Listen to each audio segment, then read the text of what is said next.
শিক্ষণীয় বিষয়, ঠিক আছে? আমি এই জিনিসটা একটা দেখে শিখছি এবং সেটা আমি সবসময় পাইছি। সবাই তো মোটামুটি খাওয়া দাওয়া করি এবং সেটাতে আবার কি সবাই টয়লেট করি নাকি? ম্যাক্সিমাম এরকম হবে। কিন্তু অনেক সময় দেখা যায় যে এই টয়লেটটা কি হয়, অনেক সময় কুয়াশা হয়ে যায়, ঠিক না? আজকাল হবে দেখা যাচ্ছে বসে হয়ে আমরা কি অনেক ওষুধ খাই, অনেক ওষুধ খাই না, এই যে অ্যান্টাসিড খাই, তারপরে আমার এই যে ক্যামিসল খাই, এগুলো খাওয়ার পরে আমরা বলি যে যাতে আমাদের যে বাথরুমটা ক্লিয়ার, ঠিক আছে, ক্লিয়ার। কিন্তু দেখো আজকে একটা সহজ এবং সুন্দর পন্থা শিখিয়ে দেবো, কোনো কি লাগবে না, তোমার কোনো ডাক্তারের কাছে যেতে হবে না, কোনো ওষুধ লাগবে না।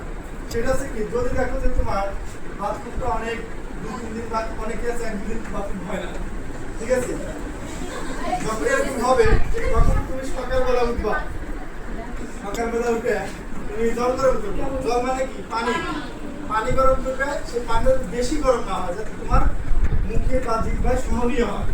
ওইটা তুমি একবারে 1 গ্লাস। কিভাবে এই খাওয়ার নিয়মটা শিখে জানো? আচ্ছা, আমরা বাথরুমে কিভাবে বসি, যেটা একটা আছে তোমার কোমরটা, আমরা যেটা হচ্ছে বাংলা, যেটা বাথরুম যেটা আছে, আমরা কিভাবে সুন্দর এইভাবে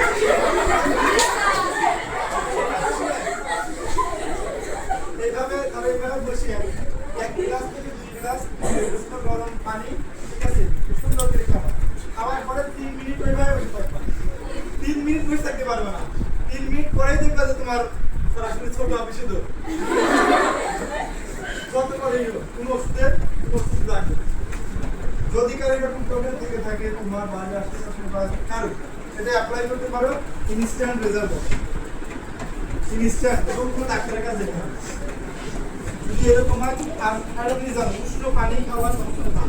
তুমি যদি সকালে 1 গ্লাস উষ্ণ পানি খাও, গরম উষ্ণ পানি খাও, তোমার শরীরে অনেকগুলো জীবাণু মরে যাবে এবং অনেক রোগ থেকে এটা বিজ্ঞানী এবং সাইন্টিফিক মনে বোঝা গেল। তোমার এটা তোমার পাশাপাশি যারা আছে তাদের এটা বলতে পারো, মানে কি মানুষকে কিভাবে সাহায্য করা যায়, তুমি একজনের একটা গুড পরামর্শ দিয়ে মানুষকে সাহায্য করতে পারো।